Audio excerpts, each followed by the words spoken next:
찬송가 304장 부르심으로 예배로 나아가도록 하겠습니다.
여호와를 경외하는 자 누구냐? 그가 택할 길을 그에게 가르치리로다. 그의 영혼은 평안히 살고 그의 자손은 땅을 상속하리로다. 여호와의 친밀하심이 그를 경외하는 자들에게 있으며 그의 언약을 그들에게 보이시리로다. 내 눈이 항상 여호와를 바라보면 내 발을 그물에서 벗어나게 하실 것이미로다. 하나님여 이스라엘을 그 모든 환난에서 속량해 주옵소서. 할렐루야. 모든 영광과 감사와 찬송을 받으시기에 합당하신 하나님 아버지, 아버지는 영광을 받으시기에 합당하시고 합당하신 줄로 믿습니다. 오늘도 온종일 마음과 뜻과 정성을 다해서 예배드리며 힘차게 찬송하게 하옵소서. 주의 성수 앞에 나와 간절하게 기도하는 모든 성도들마다, 또 가정에서 영상 예배를 드리며 영광 돌리는 모든 생명들마다 일일이 만나주시고 건강의 복을 허락해 주옵소서. 세상이 너무 험악하고 요란스럽습니다. 더욱 기도하며 주의 음성에 귀를 기울이게 하옵소서. 우리 민족의 죄악과 한국교회의 죄악을 용서하시고 속히 역병이 진정이 되도록 우리 모두를 긍휼히 여겨 주옵소서. 이 한 시간 예배하며 나아갑니다. 주님 앞에 나와 싸우니 예수 그리스도의 보혈로 씻어 성결하게 하옵시고 성령께서 충만히 임재하시고 역사하셔서 은혜가 충만하고 말씀에 충만하고 응답에 충만한 시간으로 우리 모두에게 복을 주시옵소서. 예수 그리스도의 이름으로 기도하옵나이다. 아멘. 찬송가 31장 찬송입니다.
성시교독 제127번 사순절 성시를 저와 여러분이 한 절씩 교독하겠습니다.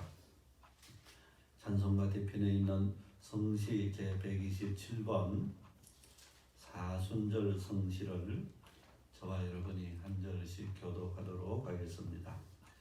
127번 사순절 성시입니다. 여호와를 자기 하나님으로 삼은 나라 곧 하나님의 기업으로 선택된 백성은 복이 있도다. 여호와께서 하늘에서 구하사 모든 인생을 살피시며 곧 그가 거하시는 곳에서 세상의 모든 거민들을 굽어 살피시는도다. 그는 그들 우호의 마음을 지으시며 그들이 하는 일을 보고 살피시는도다. 많은 군대로 구원 얻은 왕이 없으며 용사가 힘이 세워도 스스로 구원하지 못하는도다. 우리 영혼이 여호와를 바라며 그는 그의 도움과 강하시도다. 우리 마음이 그를 즐거워하며 우리가 그의 성호를 의지하였기 때문이로다. 여호와여 우리가 주께 바라는 대로 주의 인자하심을 우리에게 베푸소서. 아멘. 세번 역사도신경으로 다같이 신앙 고백합니다. 나는 전능하신 아버지 하나님 천지의 창조주를 믿습니다. 나는 그의 유일하신 아들 우리 주 예수 그리스도를 믿습니다. 그는 성령으로 잉태되어 동정녀 마리아에게서 나시고 본디오 빌라도에게 고난을 받아 십자가에 못 박혀 죽으시고 장사된 지 사흘 만에 죽은 자 가운데서 다시 살아나셨으며 하늘에 오르시어 전능하신 아버지 하나님 우편에 앉아 계시다가 거기로부터 살아있는 자와 죽은 자를 심판하러 오십니다. 나는 성령을 믿으며 거룩한 공교회와 성도의 교제와 죄를 용서받는 것과 몸의 부활과 영생을 믿습니다. 아멘. 다 같이 자리에 앉으셔서 찬송가 270장 찬송을 힘차게 부르겠습니다.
기도하겠습니다.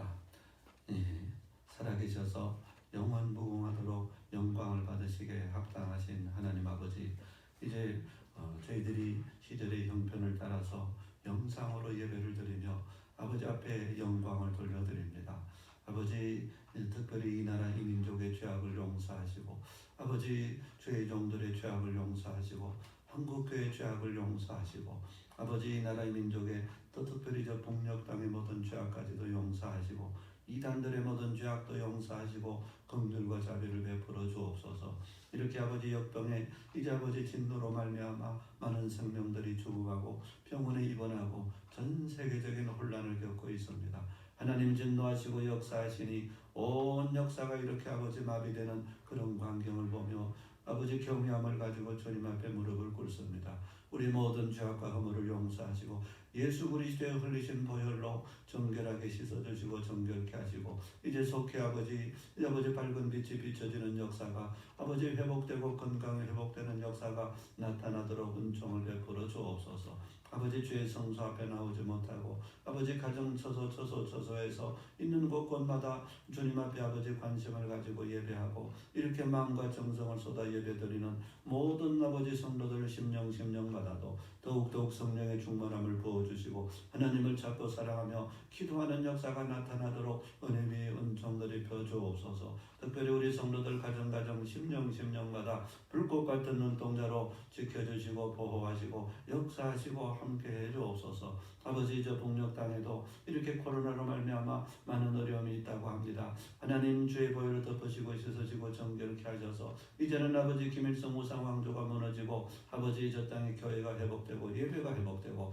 성도들 핍박받는 성도들이 회복되어서 평화적인 통일의 길로 나아갈 수 있도록 은총과 은혜를 드리려 주옵소서. 이런 아버지 국가적인 재난을 맞이해서 특별히 대통령과 어제 모든 각부 장관들과 위정자들과 국회의원들에게 지혜를 주시옵소서. 아버지 지혜를 특별한 지혜를 주셔서 넉넉히 난관을 국가적인 난관을 헤쳐나가게 부족함이 없도록 은혜 위에 은총들이 펴 주옵소서.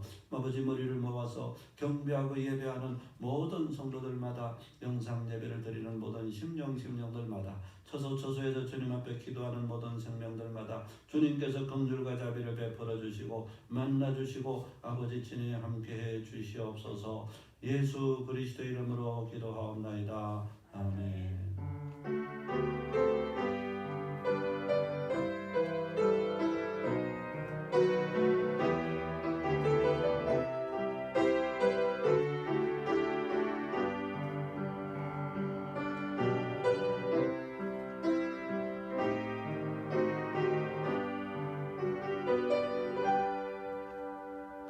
오늘 우리에게 주시는 하나님의 말씀은 구약성경 에스라 10장 말씀, 구약성경 724면에 있습니다. 에스라 10장 말씀을 저와 여러분이 한 절씩 교독하도록 하겠습니다. 구약성경 724면 에스라 10장 말씀, 내용이 조금 길지만 한 절씩 교독하도록 하겠습니다. 제가 1절 봉독합니다. 에스라가 하나님의 성전 앞에 엎드려 울며 기도하여 죄를 자복할 때 많은 백성이 크게 통곡하며 이스라엘 중에서 백성의 남녀와 어린아이의 큰 무리가 그 앞에 모인지라. 엘람 자손 중 여히엘의 아들 스가냐가 에스라에게 이르되 우리가 우리 하나님께 범죄하여 이 땅 이방 여자를 만지하여 아내로 삼았으나 이스라엘에게 아직도 소망이 있나니 곧 내 주의 교훈을 따르며 우리 하나님의 명령을 떨며 준행하는 자의 가르침을 따라 이 모든 아내와 그들의 소생을 다 내보내기로 우리 하나님과 언약을 세우고 율법대로 행할 것이라. 이는 당신이 주장할 일이니 일어나소서 우리가 도우리니 힘써 행하소서 하니라. 이에 에스라가 일어나 제사장들과 레위 사람들과 온 이스라엘에게 이 말대로 행하기를 맹세하게 하며 무리가 맹세하는지라. 이에 에스라가 하나님의 성전 앞에서 일어나 엘리야십의 아들 요하나의 방으로 들어가리라. 그가 들어가서 사로잡혔던 자들의 죄를 근심하여 음식도 먹지 아니하며 물도 마시지 아니하더니 유다와 예루살렘에 사로잡혔던 자들의 자손들에게 공포하기를 너희는 예루살렘으로 모이라. 누구든지 방백들과 장로들의 훈시를 따라 3일 내에 오지 아니하면 그의 재산을 정몰하고 사로잡혔던 자의 모임에서 쫓아내리라 하매 유다와 베냐민 모든 사람들이 3일 내에 예루살렘에 모이니 때는 9째 달 20일이라. 무리가 하나님의 성전 앞 광장에 앉아서 이 일과 큰 무리 때문에 떨고 있더니 제사장 에스라가 일어나 그들에게 이르되 너희가 범죄하여 이방 여자를 아내로 삼아 이스라엘의 죄를 더하게 하였으니 이제 너희 조상들의 하나님 앞에서 죄를 자복하고 그의 뜻대로 행하여 그 지방 사람들과 이방 여인을 끊어버리라 하니 모든 회중이 큰 소리로 대답하여 이르되 당신의 말씀대로 우리가 마땅히 행할 것이니이다. 그러나 백성이 많고 또 큰 비가 내리는 때니 능히 밖에 서지 못할 것이요 우리가 이 일로 크게 범죄하였은즉 하루 이틀에 할 일이 아니오니 이제 온 회중을 위하여 우리의 방백들을 세우고 우리 모든 성읍의 이방 여자에게 장가간 자는 다 기한에 각 고을의 장로들과 재판관과 함께 오게 하여 이 일로 인한 우리 하나님의 진노가 우리에게서 떠나게 하소서 하나 오직 아사엘의 아들 요나단과 디과의 아들 야스야가 일어나 그 일을 반대하고 무술람과 레위 사람 사부대가 그들을 돕더라. 사로잡혔던 자들의 자손이 그대로 앉으라. 제사장 에스라가 그 종족을 따라 각각 지명된 족장들 몇 사람을 선임하고 10째 달 초하루에 앉아 그 일을 조사하여 첫째 달 초하루에 이르러 이방 여인을 아내로 맞이한 자의 일 조사하기를 마치니라. 제사장의 우리 중에 이방 여인을 아내로 맞이한 자는 예수와 자손 중 요사닥의 아들과 그 형제 마세야와 엘리에셀과 야립과 그달랴라. 그들이 다 손을 잡아 맹세하여 그들의 아내를 내보내기로 하고 또 그 죄로 말미암아 순양 한 마리를 속건제로 드렸으며 또 인멜 자손 중에서는 하나님과 사사요 하림 자손 중에서는 마세아와 엘리야와 서마야와 여이엘과 우시아요 바술 자손 중에서는 엘로에네와 마세야와 이스마엘과 느다넬과 요사박과 엘라사였더라. 레위 사람 중에서는 요사박과 시므이와 글라야와 아는 글리다와 부다히아와 유다와 엘리에셀이었더라. 노래하는 자 중에서는 엘리야시요 문지기 중에서는 살lum과 델렘과 우리였더라. 이스라엘 중에서는 바로스 자손 중에서는 라마와 이시아와 말게아와 미야민과 엘라살과 말게아와 브나야요. 엘람 자손 중에서는 마타냐와 스가랴와 여이엘과 압디와 여레목과 엘리야요. 사또 자손 중에서는 엘류에네와 엘리야십과 마타냐와 여레목과 사박과 아시사요. 예배 자손 중에서는 여호하난과 하나냐와 삭세와 아달레요. 바니 자손 중에서는 무술람과 말룩과 아다야와 야속과 사알과 여레못이요. 바모압 자손 중에서는 안나와 글랄과 분하야와 마세야와 마타냐와 부살렐과 빈누이와 문하세요. 하림 자손 중에서는 엘리에셀과 이시아와 말게아와 서마야와 시몬과 베냐민과 말룩과 스마야요. 하솜 자손 중에서는 마뜨네와 압다따와 사박과 엘리벨렉과 예레메와 문하세와 시므요. 바니 자손 중에서는 마아데와 아람과 우엘과 브네와와 베드야와 글루히와 와냐와 무레목과 엘리야십과 마따냐와 마뜨네와 야수와 바니와 빈누이와 시므와 셀레마와 나단과 아다야와 망나두베와 사세와 사레와 아사렐과 셀레마와 서마랴와 살룸과 아마랴와 예시요. 너보 자손 중에서는 여이엘과 마타디아와 사밧과 서비네와 입도와 요엘과 버나야더라. 이상은 모두 이방 여인을 아내로 맞이한 자라. 그 중에는 자녀를 낳은 여인도 있었더라. 아멘. 할렐루야. 오늘 교회에서 또 가정 처소에서 또 여러 곳에서 영상으로 예배드리는 우리 성도 여러분의 심령마다 다 하나님의 축복과 은혜가 함께 하실 줄로 믿습니다. 주님께서 전에 말씀하시기를 두세 사람이 내 이름으로 모인 그곳에는 나도 너희와 함께 하신다고 말씀하셨습니다. 물론 예배당 구별된 처소에서 예배드리는 것이 가장 아름답고 구별되고 좋지만은 그럼에도 불구하고 처소에 모여서 주님 앞에 영광 돌리는 그 예배도 하나님께서 기뻐 받으시고 축복해 주실 줄로 믿습니다. 성도 여러분, 오늘 한 가지 예화를 들면서 오늘의 말씀을 시작하고자 합니다. 캐나다 몬트리올에 살던 4살 된 어린 로날드라고 하는 어린아이가 회복되는 그런 이야기입니다. 이 어린 생명이 부모가 밖에 잠시 나간 사이에 어떤 약을 그만 한 움큼 집어먹고 말았는가. 부모님이 먹는 수면제를 집어먹고서 혼수 상태에 빠지고 말았다. 아이를 발견한 부모가 즉시 앰뷸런스를 불러가지고 병원으로 데려갔지만은 그렇지만은 너무 많은 수면제를 꾸역꾸역 집어먹어가지고 치사량에 가까운 그런 수면제를 먹었다는 것입니다. 아이의 생사를 알 수 없는 그런 상황에 빠지고 마는 것입니다. 이를 어찌할꼬 고민에 빠져 있었는데 담당 의사가 어떤 인포메이션을 줬는가. 뉴욕에 가면 이 수면제에 대한 해독제가 나왔다는 그런 정보를 부모님에게 주었다. 즉시로 뉴욕에 전화를 한 것입니다. 이 약을 어떻게 해가지고 구할 수가 있었다는 것입니다. 애를 살린다는데 무슨 일이든지 못하겠습니까? 그런데 뭐가 문제인가 하면 그 해독제를 캐나다까지 싣고 오는 것이 문제였는데 마침 항공편을 알아보니까 뉴욕에서 몬트리올로 오는 항공기가 있었다는 겁니다. 병원 측에서 긴급하게 그 항공사의 협조 요청으로 전화를 했다.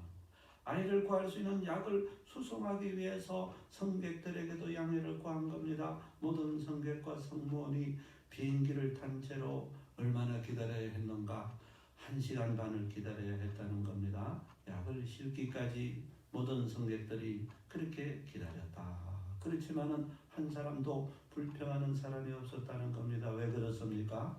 자기의 좀 절제가 어린 생명을 구한다는 것을 알고 있었기 때문에 그런 것입니다.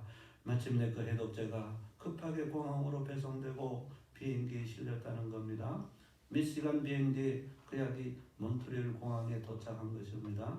대기에 있던 구급차로 싣고 병원으로 달려왔습니다. 그 약이 급하게 어린 생명 로날드에게 투여가 되었습니다. 몇 시간 뒤에 그 어린 생명이 죽어가던 생명이 혼수 상태에서 벗어날 수가 있었다. 마치 군사작전과 같은 그런 일들이 실제로 있었다.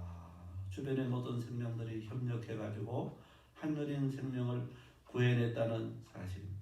성도 여러분, 위기가 닥쳤을 때 우리 모두가 그 위기를 합력하여 극복하는 것은 아름다운 일이라고 그렇게 생각을 하는 것입니다. 왜요? 생명을 구하고 나라를 살리고 백성들을 살리는 그 일이라면 모두가 협력하고 그렇게 해가지고 선을 이루어야만 되겠다 하는 것입니다. 오늘 우리 국가 재난의 상황도 마찬가지입니다. 우리 모두가 회개도 하지만은 그렇지만은 국가 시책에 협력하고 해서 어찌든지 이 위기를 극복하는데 저와 여러분 모두가 또 우리 교회가 서로 앞장서서 잘 감당해 나가는 그런 복된 종들이 되시길 주의 이름으로 축복합니다. 오늘 말씀 에스라 10장으로 넘어가 보면 학사 에스라의 종교개혁 기도하던 학사 에스라가 일어나가지고 종교를 개혁하고 사회 전반을 개혁하는 마지막 장 말씀이 되겠습니다. 마치 이 장면은 민수기 25장에 나오는 아론의 손자 비느하스가 푸념히 일어나서 음행을 행하던 시므리와 고스비를 처단하고서 미디안 여인들과의 음란에서 이스라엘을 구출해내는 장면과 흡사하다고 하겠습니다. 어떻게 하나님을 섬기는 이스라엘 백성들이 이방 여인들과 음란에 빠져가지고 그렇게 나라를 구름텅이로 몰아넣을 수 있단 말인가? 옛날 광야 시절에는 아론의 손자 제사장 비느하스가 하나님의 의분을 가지고 벌떡 일어나가지고 그 시절을 구했다고 한다면 오늘 본장에 보면 똑같은 제사장입니다. 아론의 16대 손 학사 에스라가 벌떡 일어난 겁니다. 종교를 개혁하고 사회 전반에 걸쳐서 정결케 함으로 이스라엘이 이스라엘 되도록 했다. 성도 여러분, 때로는 이렇게 죄악을 향해 분노하는 이런 의분이 있어야만 하나님께서 쓰시는 인물이 될 수 있다는 사실입니다. 예를 들어 마태복음 21장에도 보면 우리 주님께서도 성소 안에 들어가셔서 막 의분을 일으키시는 그런 장면이 나오는 것입니다. 마태복음 21장 13절에 보면 기록된 바 내 집은 기도하는 집이라 일컬음을 받으리라 하였거늘 너희는 강도의 소굴을 만드는도다. 분노하시면서 성전 안에서 장사하는 모든 장사꾼들을 내어 쫓으시는 그런 광경, 성전을 정결케 하시는 그런 장면을 보게 된다 하는 것입니다. 또한 이 학사 에스라가 종교 개혁하는 이 본장의 이 장면은 자신의 원래 사명을 감당하는 그런 복된 장면이라는 사실입니다. 성도 여러분, 느헤미야 8장에 나오는 주문학 광장 집회의 장면과 함께 본장에 나오는 학사 에스라 종교를 개혁하는 이 두 장면은 에스라의 원래 소명을 충실하게 감당하는 그런 복된 장면이라는 것입니다. 하나님께서 이외 에스라를 이곳까지 올려 보내셨을까? 하나님의 말씀을 가르치기 위해서 가르치는 데만 사명이 끝나는가? 아닙니다. 지켜 행하기까지 가야만 그의 사명 다 하는 것 아니겠습니까? 이제 본장이 그 말씀을 지켜 행하는 그런 장면이라. 왜 느헤미야 10장 본장으로 에스라스가 마침표를 찍고 있습니다. 성경의 저자이신 성령께서 어떤 목적이 있다고 생각되십니까? 에스라는 자신의 사명을 다했다고 하면서 그의 사역에 마침표를 찍고 있는 것입니다. 그래서 오늘 본장이 전체 에스라서의 마지막 장 마침표를 찍고 있는 장이라 이렇게 자신의 사명을 다했다. 마침표를 찍고 있는 그런 광경을 본다는 겁니다. 예를 들어서 사도행전 28장 마지막 장에 가보면 사도행전도 어떻게 마침표를 찍고 있는가 하면 사도 바울이 로마에 입성하는 장면으로 마침표를 찍고 있는 그런 광경을 본다.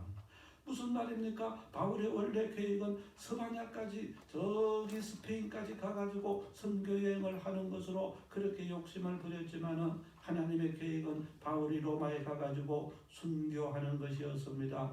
그래서 마지막 순교제에 들어와서 사역을 마친 것으로 그렇게 사도행전 28장은 마침표를 찍어주고 있다는 것입니다. 여기까지다. 여기까지가 너의 사명이라. 무슨 말입니까? 오늘 본장의 내용도 에스라가 종교를 개혁하고 실행하기까지가 마지막 너의 사명이다. 마침표를 찍었던 것처럼 바울도 마찬가지입니다. 여기까지다. 네가 순교할 자리 여기다. 그러면서 로마에 들어온 것으로 마침표를 찍어주고 있다. 성도 여러분, 우리는 100년, 200년 장수하는 것을 복으로 여기지만은 성경은 그렇게 기록하고 있지 않은 것입니다. 어떤 것을 복으로 여기는가? 자신의 사명을 다하는 것으로 복으로 여긴다는 사실입니다. 무슨 말입니까? 본장의 주인공 에스라와 사도 바울은 하나님께서 주신 자신들의 사명을 다한 인물이라 그렇게 우리에게 소개해주고 있다 하는 것입니다. 그래서 오늘 저와 여러분도 마찬가지입니다. 오래오래 사는 것이 중요한 것이 아니라 우리에게 주신 하나님의 사명을 다함으로 하늘의 상급을 받을 줄 알고 자신의 사명을 마감할 줄 아는 그런 하나님의 사람들이 다 되시길 주의 이름으로 축복합니다. 그래서 오늘 본장을 통해서 학사 에스라가 자신의 마지막 사명을 감당하는 이 장면, 이 말씀을 살펴보도록 하겠습니다. 학사 에스라가 기도하던 에스라가 일어나가지고 어떻게 백성들과 맹세하며 언약을 세워나가는가. 이후에 에스라가 종교를 개혁시켜 나가는데 어떻게 개혁시켜 나가는가. 당시 어떤 사람들이 이방 여인들과 결혼했는가. 그 명단까지 쭉 나오고 있습니다. 이런 광경을 살펴보면서 이 시간에 주시는 하나님의 음성 듣도록 그렇게 하겠습니다. 과거에 있었던 일로만 치우치지 마시고 우리 안에도 이렇게 개혁하고 이렇게 새롭게 하고 이렇게 회개하고 정결케 할 수 있으면 우리 모두도 이렇게 정결하게 해야 하나님의 회복의 역사가 나타나는 것이 아닌가. 그 첫 번째로 우리가 본장을 통해서 어떤 광경을 보게 됩니까? 첫째로는 중보하던 자리에서 벌떡 일어난 학사 에스라가 백성들과 언약을 제정하는 그런 광경이 먼저 나옵니다. 4절 5절에 보면 이는 당신이 주장할 일이니 일어나소서 우리가 도우리니 힘써 행하소서 하니라. 이에 에스라가 일어나 제사장들과 레위 사람들과 온 이스라엘에게 이 말대로 행하기를 맹세하게 하며 무리가 맹세하는지라. 에스라가 어떤 언약을 제정합니까? 본장 1절부터 5절에 보니까 지도자 에스라가 어떻게 종교개혁을 본격적으로 시작해 나가는가 그 광경이 나오고 있는 것입니다. 이미 살펴봤지만은 에스라는 특별히 구별된 하나님의 일꾼입니다. 아론의 16대 직계자손 제사장일 뿐만 아니라 페르시아 황제로부터 특별한 권세를 위임받은 지도자 일꾼인 것을 우리가 다 살펴봤습니다.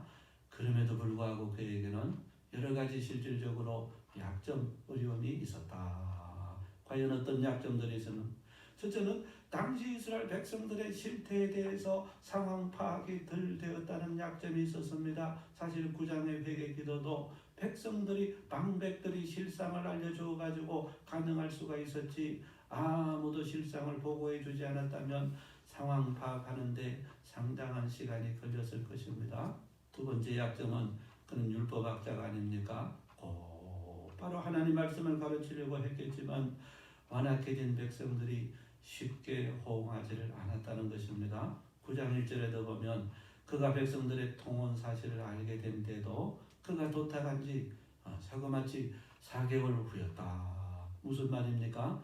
그만큼 그가 당시 백성들과 거리감이 있었다. 그런 얘기입니다. 세 번째 약점은 특별히 에스라가 이방인들과 많은 통혼 소식을 들었을 때 난감했다는 사실입니다. 이 일이 대제사장 가문을 비롯해 가지고 유도 지도자들 가문이 대거 포함된 겁니다. 지도자들이 먼저 타락을 하고 이런 일을 벌렸으니 내가 이 일을 어떻게 해결해 나갈 것인가. 황제로부터 주어진 권세를 가지고 강압적인 방법을 그렇게 해결해 나갈 것인가, 아니면 백성들을 신앙적으로 자극해가지고 그렇게 기도하면서 문제를 해결해 나갈 것인가, 굉장히 난감했다는 사실입니다. 그런데 에스라가 이 약점, 풀기 어려운 문제를 두고 어떻게 접근을 했는가. 하나님께 어떡하며 기도하면서 풀어나가기로 결정을 했다. 1절에 보면 에스라가 하나님의 성전 앞에 엎드려 울며 기도하여 죄를 자복할 때에 오직 하나님만 의탁하기로 결정한 겁니다. 성전에 나아가 엎드린 겁니다. 울면서 당시 백성들의 죄악을 고백합니다. 민족의 죄악을 위해 중보하기 시작한 겁니다. 성도 여러분, 이게 에스라의 지혜롭고 올바른 결정이었다. 만약에 그가 공권력을 가지고 강압적으로 당시 백성들을 그렇게 훈도해 나갔다면 당장은 쉬웠겠지요. 당장은 들었겠지요. 그렇지만은 백성들의 자발적이고도 영적인 변화나 개혁은 있을 수가 없었다는 사실입니다. 오늘 본장에 많은 백성들이 자발적으로 참여하는 이런 영적인 깊은 개혁까지는 갈 수가 없었겠다, 그렇게 생각하는 것입니다. 그런데 성도 여러분, 이렇게 에스라가 신앙적인 방법으로 하나님 앞에 엎드려 기도하기 시작하자 하나님께서 어떻게 역사해 주셨는가. 오늘 본장에 보니까 엎드려 기도하고 하나님 어떡하니까 하나님께서 이렇게 역사해 주시고 이렇게 역사해 주시는 장면이 나옵니다. 첫 번째 하나님의 역사는 많은 경건한 사람들이 모여들도록 주님께서 역사해 주시는 겁니다. 1절 중하반절에 보니까 이스라엘 중에서 백성의 남녀와 어린아이 큰 무리가 그 앞에 모인지라. 지도자 에스라가 엎드려 회개하고 있다는 소식에 경건한 많은 사람들이 모여왔습니다. 같이 회개하며 기도하도록 하는 것입니다. 많은 백성이 크게 통곡하며 같이 울면서 기도하고 회개하는 역사가 나타나기 시작을 했고, 두 번째 하나님의 역사는 이 복잡한 문제를 풀어가는 방법론도 스가랴를 통해서 주셨다. 희한한 일입니다. 에스라가 방법을 낸 게 아닙니다. 거기에 참석해서 기도했던 스가랴라고 하는 인물을 통해서 해결 방법을 주셨다. 2절 4절에 보면 엘람 자손 중 여엘의 아들 스가랴가 에스라에게 이르되 우리가 우리 하나님께 범죄하여 이방 여자를 아내로 맞이하여 아내로 삼았지만 이스라엘에게 아직 소망이 있나니 본대 주의 교훈을 따르며 우리 하나님의 명령을 들으며 준행하는 자의 가르침을 따라 이 모든 아내와 그들의 소생을 다 내보내기로 우리 하나님과 언약을 세우고 율법대로 행할 것이라. 이는 당신이 주장할 일이니 일어나소서 우리가 도우리니 힘써 행하소서 하니라. 개혁의 방법론을 에스라가 주창한 게 아닌 것입니다. 희한하게도 하나님께서 스가랴라고 하는 인물을 일으켜가지고 그 입술을 통해서 방법론을 주시는 그런 광경, 그런 모습 봅니다. 이 모든 이방인 아내와 그 모든 소생을 다 내보냅시다. 우리 하나님과 언약을 세우고 율법대로 행합시다. 이 모든 일을 당신이 지도자이니 당신이 하십시오. 일어나십시오. 우리가 힘써 돕겠습니다. 마치 누가 시킨 것처럼 방법론까지도 이 스가랴라고 하는 인물을 통해 가지고 다 제시하도록 그렇게 역사해 주셨다. 이에 지도자에서라는 그 방법론대로 따라서 했을 뿐이라. 기도했더니 하나님께서 이렇게 역사해 주셨다. 오늘 우리에게 어떤 교훈을 주고 있습니까? 복잡다단한 문제이면 문제일수록, 국가적인 문제이면 문제일수록, 사람이 풀 수 없는 문제이면 문제일수록 하나님 앞에 엎드려 기도하면 이렇게 하나님께서 사람도 고쳐주시고 해결 방법까지 주신다는 것을 본장은 우리에게 보여주고 있는 그런 광경을 봅니다. 만약에 때 지도자가 황제가 주시는 권세를 가지고 막 인간적인 수단 방법으로 권력을 동원해가지고 그렇게 문제를 풀려고 했다면 어떻게 이런 놀라운 역사를 경험할 수가 있었겠습니까? 오직 학사 에스라가 엎드려 울면서 회개하고 기도하고 기다렸더니 하나님께서 사람을 붙여주시고 또 서간이라는 인물을 통해 가지고 방법론까지 제시해 주시는 그런 광경, 그런 모습을 본다 하는 것입니다. 오늘 우리도 마찬가지입니다. 국가적인 문제가 어렵고 교회적인 문제가 어려우면 어려울수록 다 엎드려 기도하고 회개하고 기도하고 회개하고 그렇게 하다 보면 때가 되면 하나님께서 다 이렇게 풀어주시고 역사해 주시고 그렇게 하신다. 저와 여러분 모두가 다 이렇게 엎드려 기도하는 기도의 사람들이 되시길 주의 이름으로 축복합니다. 예를 들어서 사도행전 6장에도 가보면 초대 예루살렘 교회도 마찬가지입니다. 교회가 부흥되자 이 구제 문제, 돈 문제가 불거져 나왔다. 예나 지금이나 돈 문제는 항상 예민하고 복잡합니다. 이 문제를 사도들이 어떻게 해결해 나가는가? 12사도가 모든 제자를 불러 모아놓고 응답된 하나님의 말씀을 전합니다. 사도들이 하나님의 말씀을 제쳐놓고 접대하는 일이 마땅치 않다. 이 일은 성령과 지혜가 충만하고 칭찬 듣는 일꾼들 집사들을 따로 세워가지고 저들에게 맡겨야 한다. 사도들 주의 종들은 오로지 가르치는 일과 말씀 전하는 일에 힘써야만 한다. 그랬더니 온 무리가 이 말씀을 기뻐했다는 겁니다. 7 집사를 세워 안수하고서 구제하는 일을 저들에게 맡겼습니다. 그랬더니 교회가 더 부흥이 되었다. 무슨 장면을 보게 됩니까? 생겨나는 교회 안에 여러 복잡하다는 문제들, 여러분 돈 문제는요 정말입니다. 복잡합니다. 그럼에도 불구하고 기도하고 주신 말씀대로 방법대로 순종했더니 이렇게 아름다운 결과를 가져왔다. 저와 여러분도 마찬가지입니다. 기도하고 기도해서 아버지 주신 감동대로 순종하면 주님께서 축복해 주실 줄로 믿습니다. 그럼 두 번째로 우리가 본장을 통해서 어떤 장면을 보게 됩니까? 둘째로는 이에 벌떡 일어난 에스라가 힘차게 종교개혁을 추진해 나가는 그런 광경이 이제 10절에 보니까 이렇게 시작이 됩니다. 제사장 에스라가 일어나 기도하던 자리에서 일어났습니다. 하나님의 방법을 계시받았습니다. 그들에게 이르되 너희가 범죄하여 이방 여자를 아내로 삼아 이스라엘의 죄를 더하게 하였으니 이제 너희 조상들의 하나님 앞에서 죄를 자복하고 그들의 뜻대로 행하여 그 지방 사람들과 이방 여인을 끊어버리라 하니 모든 회중이 큰 소리로 대답하여 이르되 당신의 말씀대로 우리가 마땅히 행할 것이니이다. 지도자 에스라가 어떻게 종교개혁을 힘차게 추진해 나갑니까? 본장 6절부터 17절까지 이렇게 이 광경이 상세하게 나오는데 첫 번째는 모든 회중을 총회로 소집을 했다. 7절 8절에 공포하기를 너희는 예루살렘에 모이라 누구든지 방백들과 장로들의 훈시를 따라 3일 내로 오지 아니하면 그의 재산을 정물하고 사로잡혔던 자의 모임에서 쫓아내리라 하며 우리가 첫 번째 부분에서 살펴본 학사 에스라의 모습은 공권력을 통한 방법이 아닙니다.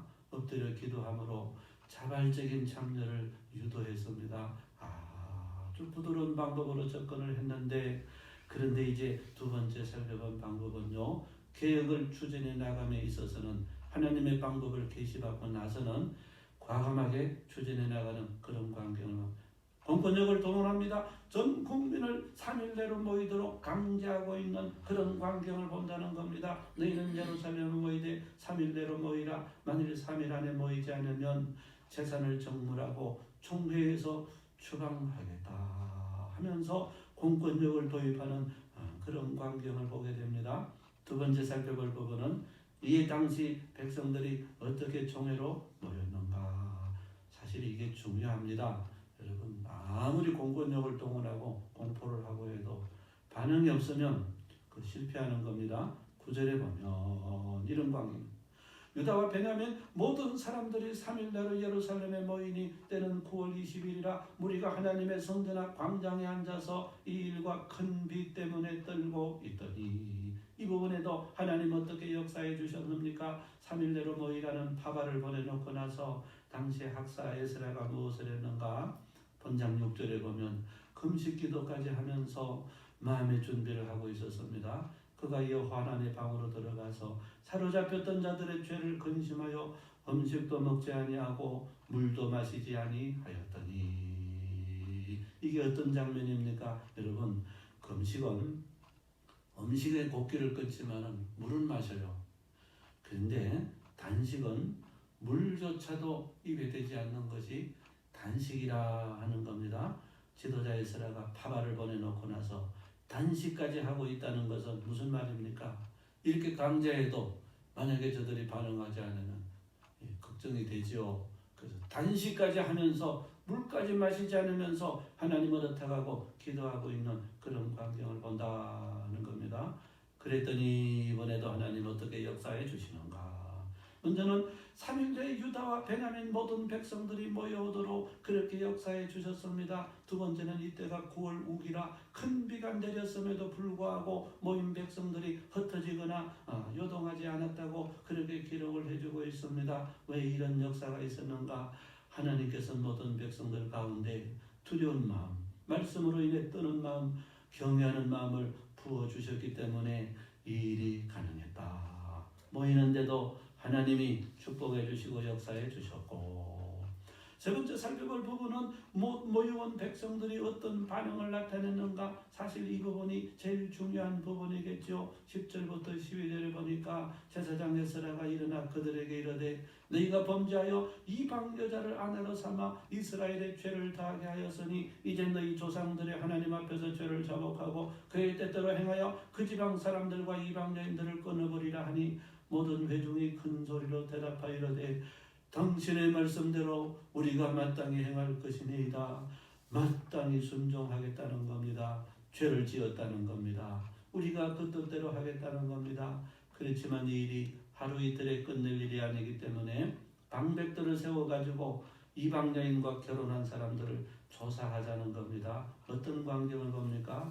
이때에도 방법론을 에스라가 낸 게 아니고 회중이 내고 있는 그런 광경 봅니다. 이게 하루 이틀 끝날 일이 아니지 않습니까? 방백들을 세워가지고 이방 여인들과 결혼한 사람들 누가 결혼했는지 조사해가지고 철저하게 그렇게 진행을 합시다. 회중들이 그 방법을 내고 있는 그런 광경, 그런 모습을 본다.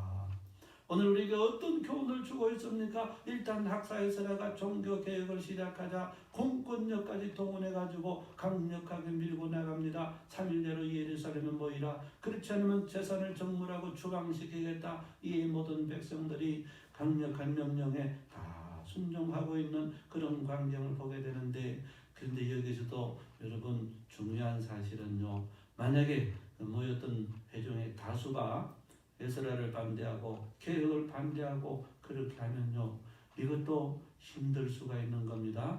개혁에 실패할 수도 있다 하는 겁니다. 그런데 이때에도 하나님 어떻게 역사해 주셨는가? 회중들 가운데 감동 주시고, 순종하겠다고 저들이 합창을 하는 그런 광경. 모든 회중이 큰 소리로 대답하이르되 당신의 말씀대로 우리가 마땅히 행할 것입니다. 하나님의 역사가 이런 방법으로 나타나고 있는 그런 모습을 본다. 단식까지 했더니 하나님께서 이렇게 응답해 주셨다. 성도 여러분, 15절을 주목해 보시기 바랍니다. 거기에 보면 다 찬성한 건 아니랍니다. 오직 아사엘의 아들 요나단과 디과의 아들 야세아가 일어나 그 일을 반대하고 무술람과 레위 사람 삽부대가 그 일을 돕더라. 이 네 사람들, 요나단, 야세아, 무술람, 삽부대는 뒤에 나오는 이방 여인들과 결혼한 그런 사람 아니에요. 왜 그런데 이들이 반대를 하고 있습니까? 아니, 지도자요 아무리 그래도 그렇지만은 결혼까지 해가지고 애까지 있는데 어떻게 이혼을 시켜가지고 그렇게 내보내고 쫓아내고 그렇게 할 수 있냐는 겁니다. 있냐는 겁니까? 그렇게 묻고 있습니다. 하나님의 나라가 그렇게까지 해서는 안 된다. 어떻게 보면 이들의 반대에도 일리는 좀 있어요. 인간적으로는. 그런데 순전히 인간적인 생각이었다. 이 시절에는 자그마한 이유가 해당되는 게 아닙니다. 민족 전체를 바라보고 국가 전체를 정결케 하는 이스라엘이 이스라엘되는 그런 시절의 이야기라 하는 것입니다. 부탁드립니다. 여러분, 큰 일을 할 때는 항상 그렇습니다. 그 전체를 바라보고 좀 같이 협력하고 그렇게 해야지. 많은 사람들이 그래요. 자꾸 지역적인 문제를 바라보고 긁고 넘어지고 자꾸만 그렇게 하는 것은 그것은 참 큰 인물이 아니라 하는 겁니다. 그래서 저와 여러분 모두도 어찌든지 본장과 같이 크신 하나님의 섭리를 따라가야지 지역적인 작은 문제를 가지고 자기 지역적인 문제, 감정의 문제 이걸 가지고 반대를 하고 그렇게 해서는 안 된다. 그래서 내 뜻, 내 생각보다는 하나님의 큰 뜻, 큰 인도하심, 큰 섭리를 따라갈 줄 아는 그런 귀한 종들이 다 되시길 주의 이름으로 축복합니다. 마지막 큰 세 번째로 우리가 본장을 통해서 어떤 광경을 보게 됩니까? 세 번째는 이방 여인들과 결혼을 했던 그 사람들의 명단이 아주 상세하게 나오는 그런 광경을 보는데 18절부터 19절에 보니까 시작을 합니다. 제사장의 무리 중에 이방 여인을 아내로 맞이한 자는 아이고 경건하게 살고 구별되게 결혼해야 될 제사장 가문 중에도 제사장들 중에도 이방 여인과 결혼한 사람들이 이렇게 많았다. 예수의 자손 중 요사닥의 아들과 그의 형제 마세아와 엘리에셀과 야립과 그달랴라 그들이 다 손을 잡아 맹세하여 그들의 아내를 내보내기로 하고 그 죄로 말미암아 순양 한 마리를 속건제로 드렸으며 그렇게 나옵니다. 어떤 사람들의 명단 기록을 보게 됩니까? 본장 18절부터 44절까지 굉장히 긴 명단이 나온다. 3개월간 조사한 결과로 얻은 명단이라. 먼저는 어떤 사람들의 명단에 기록되어 있습니까? 가장 먼저가 제사장들의 이름이 나옵니다. 예수와 자손 중에서 이렇게 이런 아들들이 있었고 임멜 자손 중에도 하나니와 서바다가 있었고 하림 자손 중에도 마세와 엘리야 스마야 여이헬 우시아가 있었고 바스올 자손 중에서도 엘요에나 마세아 등등이 있었다는 겁니다. 총 18명의 제사장 가문 자손들이 이방 여인과 자폰을 했다고 그렇게 기록을 해주고 있는 그런 광경을 본다. 어쩌자고 제사장 가문이 제사장들이 이방 여인을 아내로 맞이해가지고 이런 일들을 하고 있단 말인가. 두 번째로 레위 사람들 노래하는 자들 성가대 자손 명단이 나오는데 레위 사람 중에는 7명의 자폰자들이 있답니다. 23절에 나옵니다. 노래하는 성가대 사람들과 문지기 중에는 3사람이 있다는 겁니다. 24절에 나오고 있습니다. 구별되게 봉사해야 될 사람들도 이렇게 자폰자들이 있고 세 번째는 일반 백성들 중에는 25절부터 43절에 보니까 총 86명의 자폰자들이 있습니다. 그래서 전체 자폰자들의 총계가 114명이라 그렇게 상세하게 보여주고 있는 그런 광경을 봅니다. 그렇다면 이곳에 나타난 명단의 배치, 배열상 어떤 자들의 어떤 저자의 목적을 보게 되는가. 두 가지 측면의 에스라의 기록 목적을 보게 된다 하는 겁니다. 첫 번째는 에스라의 기록 목적이요. 제사장 가문과 레위인들의 자손은 먼저 기록해주고 있는 그런 광경을 봅니다. 무슨 말입니까? 구별되어야 할 제사장 레위인들의 자손들이 더 했다는 그런 질책인 것입니다. 어떻게 구별되어야 할 제사장 레위인들의 자녀가 불신결혼을 그렇게 할 수 있단 말이냐. 이들부터 먼저 기록을 해주고 있는 그런 광경, 그런 모습을 보게 되고요. 두 번째 이 명단이 무엇을 말해주고 있는가 하면 당시 귀한 자들의 모든 계층이 골고루 이 죄악에 연관되어 있음을 보여주고 있습니다. 제사장들과 레위인들뿐만이 아닙니다. 모든 일반 백성들도 골고루 섞여 있었다. 성도 여러분, 만약에 이런 흐름이 이런 추세가 2대 3대만 내려가면 이스라엘의 신앙 공동체는 사라지는 겁니다. 여지없이 무너져야 된다. 우리가 꼭 하나님 섬겨야 되냐? 꼭 그렇게 해야 되냐고 별별 소리가 다 나오면서 이스라엘 공동체는 허물어지고 만다. 이걸 뭘 이러니까 학사 에스라를 세워가지고 하나님이 개혁을 시켰구나. 그거다. 그 두 번째로 살펴볼 부분은 이들 자폰자들이 어떤 조처를 취했는가 하는 것입니다. 두 가지 일을 취했다고 성경은 본문은 우리에게 보여주고 있는데 첫 번째 한 일은 이방 여인들 즉 아내들을 내보내기로 맹세하는 광경을 봅니다. 19절 초에 보면 그들이 다 손을 잡아 맹세하여 그들의 아내를 내보내기로 하고 그렇게 마지막 44절에 보면 이미 이들 중에는 자녀까지 낳은 여인들이 있었다는 겁니다. 무슨 말입니까? 이 맹세를 지키기가 쉽지 않았다는 것입니다. 그럼에도 불구하고 왜 이런 일을 해야만 했습니까? 이스라엘의 신앙 공동체의 순수성 유지를 위해서 몇몇 가정의 아픔을 감내하고서라도 이런 정화운동을 실시했다는 것입니다. 성도 여러분, 이런 피눈물 나는 정화운동이 있었기에 오늘날까지 이스라엘이 이스라엘 될 수가 있었다. 이때 학사이스라엘 운동에서 바로 이 바리새 운동이 시발점이 시작이 되었다. 그렇게 학자들이 주장을 하고 있는 거예요. 두 번째 한 일은 지은 죄를 위하여 순양 하나를 속건 제물로 드리는 장면이 19절 중앙 하반절에 나옵니다. 또 그 죄로 말미암아 순양 한 마리를 속건제로 드렸으며 그렇게 나옵니다. 성도 여러분, 죄를 지으면요 드리는 제사는 속죄제입니다. 그런데 오늘 본문의 19절 중하반절에 보니까 순양 한 마리를 속건제로 드렸다고 그렇게 기록을 해주고 있는데 속건제에 눈여겨보시기 바랍니다. 속건제는 어떨 때 드리는 제사인가? 비고의적인 죄, 알지 못하고 실수로 저지른 죄악을 속하기 위해서 드리는 제사가 바로 속건제인 것입니다. 무슨 말입니까? 이 당시 많은 백성들이 이방 여인과의 통혼을 하나님의 율법을 잘 몰라가지고 배우지를 못해가지고 이게 죄인 줄도 모르고 이게 하지 말아야 될 행위인 줄도 모르고 알지 못하고 비고의적으로 그렇게 했다. 그래서 저들이 속건제를 드리면서 그렇게 제사를 드리는 그런 광경을 봅니다. 바벨론 70년 동안 율법 교육이 이렇게까지 없었다.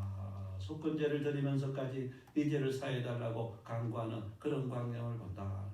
오늘 우리에게 어떤 교훈을 주고 있습니까? 돌아온 이스라엘 백성들이 하나님의 말씀에 무지하다 보니까 이방 여인과 결혼하는 것이 죄가 죄인 줄 몰랐다는 것. 구별되게 살아야 할 제사장들도 이방 여인들과 죄인 줄도 모르고 결혼을 하고 성전 봉사자들 레위인들도 이방 여인과 죄인 줄도 모르고 결혼을 하고 일반 백성들도 마찬가지인 겁니다. 모두가 하나님의 말씀에 무지하다 보니까 이런 자폰 행위가 성행을 하고 했다는 겁니다. 만약에 저들이 바벨론 포로로 끌려가지 않고 이스라엘 땅에서 계속해서 율법을 지키고 예배를 드리고 든든하게 섰다면 이게 죄가 죄인 줄 알았겠지요. 근데 바벨론 포로에 끌려가가지고 율법 교육을 못 받다 보니까 죄가 죄인 줄 모르고 그렇게 했다 하는 겁니다. 예를 듭니다. 목사님이 계세요. 결혼을 했는데요. 사모감하고 결혼을 해야 되는데 목사는 제사장 아닙니까? 제사장 역할을 감당하려면 사모로 구별된 사람하고 결혼을 해야 제사장 역할을 감당할 수 있고 그래도 힘들어요. 그런데 사모감하고 결혼한 게 아니고 여자랑 결혼했어요. 이쁜 여자랑 쭉 빠지고 잘생긴 여자랑. 그래서 지금 목회를 잘 감당하지 못하고 있는 사모가 교회를 안 나와요. 그런 광경을 보게 된다. 뭐냐면 그런 거예요. 목사는 목회자 될 아내를 구해야 되지. 왜 이쁜 여자를 찾고 그렇게 해가지고 그렇게 덕이 되지 못하도록 그렇게 이 죄가 죄인 줄도 모르고 감정을 쫓아서 그렇게 한 것이라 똑같은 거예요. 성도 여러분, 본장으로 돌아옵니다. 만약에 자식이 태어난 가정이라면 이런 개혁 작업, 정화 작업이 얼마나 힘들고 고통스럽겠습니까? 전체 114가정마다 눈물이 있고 통곡이 있었을 것입니다. 이방 여인들에게는 얼마나 큰 상처가 되었겠습니까? 그럼에도 불구하고 에스라가 이를 악물고 개혁할 수밖에 없었던 이유는 이렇게 해야만 여호와 신앙을 지켜나갈 수 있고 이스라엘의 신앙 공동체를 순수하게 유지해 나갈 수가 있었기 때문이고 이스라엘이 이스라엘 될 수 있었기 때문에 그렇다 하는 겁니다. 과연 오늘날 우리 모두에게는 이런 신앙의 각오와 결단들이 있단 말인가? 아닙니다. 오늘 우리 모두도 바라보면 전부 다 불신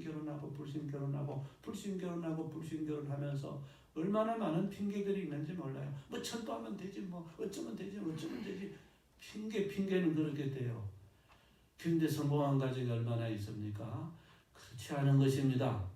구별되게 살고, 구별되게 결혼하고, 구별되게 신앙생활하고, 구별되게 하나님 섬기는 것이 얼마나 큰 축복인 줄 모르고 전부 다 엉뚱한 소리 핑계를 대고 그렇게 한다 말씀을 맺도록 그렇게 합니다. 오늘 저와 여러분 모두가 학사에서라와 같은 그런 결단 가지고 가정을 지켜나가고 믿음을 지켜나가고 하나님의 교회 질서를 지켜나가고 또 영광 돌릴 줄 아는 성숙한 신앙의 사람들 다 되시길 주의 이름으로 축복합니다.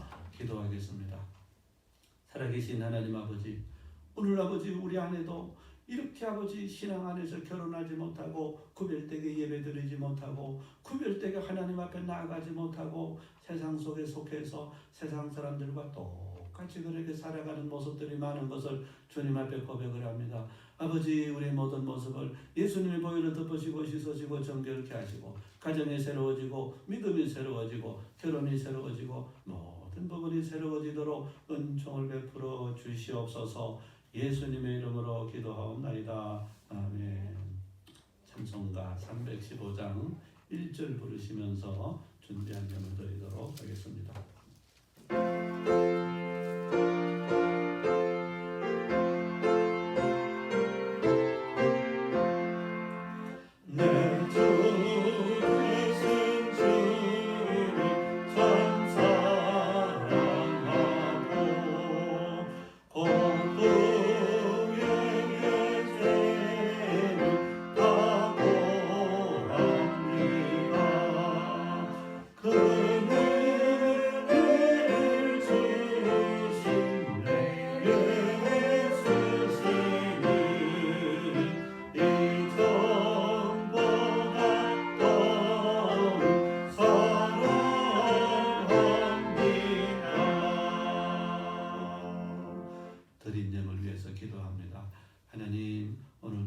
처소처소에서 영상 예배를 드리며 또 아버지 은혜를 기억하며 아버지 이렇게 또 헌금하는 모든 생명들 위해 축복하면서 기도합니다. 아버지 저들이 드린 손길마다 100배로 1000배로 만배로 복을 주옵소서. 특별히 어려운 시절에 건강에 복을 주옵소서. 모든 자녀손들이 다 복된 믿음의 가정 이루도록 두 손들어 축복해 주시옵소서. 예수 그리스도의 이름으로 축복하며 기도하옵나이다. 아멘.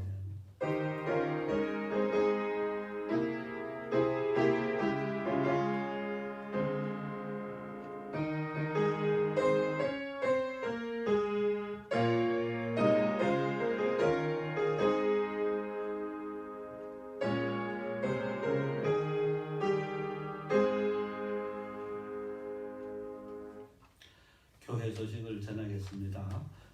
오늘은 사순절 넷째 주일로 지키고 있습니다. 기도 생활과 말씀 묵상에 힘써 주시기 바랍니다. 4월 5일 첫째 주일은 종려 주일을 지키면서 성찬식을 좀 예정을 하고 있고요. 또 4월 10일 둘째 주일은 부활 주일로 지키면서 또 계란도 준비하도록 그렇게 하겠습니다. 교회에서는 지난 18일에 4차 소독을 실시했습니다.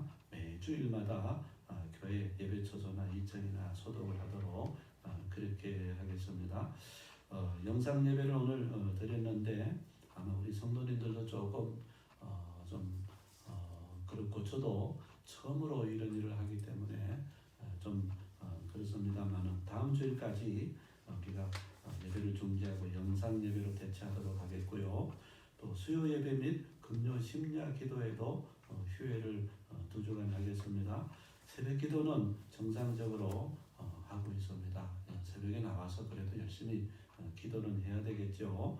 헌금은 교회 온라인 계좌로 그렇게 보내주시고 그 내역은 조교일 집사님 우리 재정부 차장에게 좀 문자로 제가 보낸 헌금은 내역이 이렇습니다. 11조는 이렇고 또 감사헌금은 이렇습니다 하고 문자로 조교일 안수 집사님에게 그렇게 좀 구별되게 찍어주시면 감사하겠습니다. 교우 소식을 전합니다. 지난 주간에 슬픔을 당한 두 가정이 있습니다. 고 이용래 집사님 가정 14일 소천하셔서 16일 파주 크리스천 메모리얼 파크 낙골당에 모셨습니다. 기도해 주시면 감사하겠고요. 또 고 이중춘 성도님 할머니 15일 소천하셔서 17일 파주 통일로 추모공원 낙골당에 모셨습니다. 위에서 기도해 주시면 감사하겠습니다. 박금성 권사님은 계속해서 포근한 요양병원에 지금 입원해 계시는데 잘 지내고 계시고요. 또 한 가정은 우리 박덕자 권사님께서 척병원에 미아사거리 척병원에 지난 화요일 날 수술을 하시고 이제 조금씩 회복되는 가운데 있습니다. 여러분 기도 많이 해주시고 그렇게 해주시면 감사하겠습니다. 다른 광고 없으면 우리 505장 1절 부르고 축도를 마치도록 하겠습니다.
이제는 우리 구주 예수 그리스도의 은혜와 하나님 아버지 크신 사랑하심과 성령님의 감화감동 충만하신 역사하심이 아버지 에스라처럼 또 당시 이스라엘 백성들처럼 다 신앙을 개혁하고 종교를 개혁하고 가정을 새롭게 하고 믿음을 새롭게 함으로 하나님의 백성으로 정결하게 살아가기를 소망하는 우리 모든 흩어진 성도님들 머리머리 심령들 위에와 특별히 또 환난 가운데 찬 이 나라 이민족 위에 또 병원에서 수술하고 고통받는 여러 환우들 머리머리 심령들을 위해 가정 처소에서 영상 예배로 하나님께 영광 돌리며 은혜를 소망하는 모든 성도들 머리머리 심령들을 위해 이제로부터 영원토록 함께하옵시기를 간절히 축원하옵나이다. 아멘.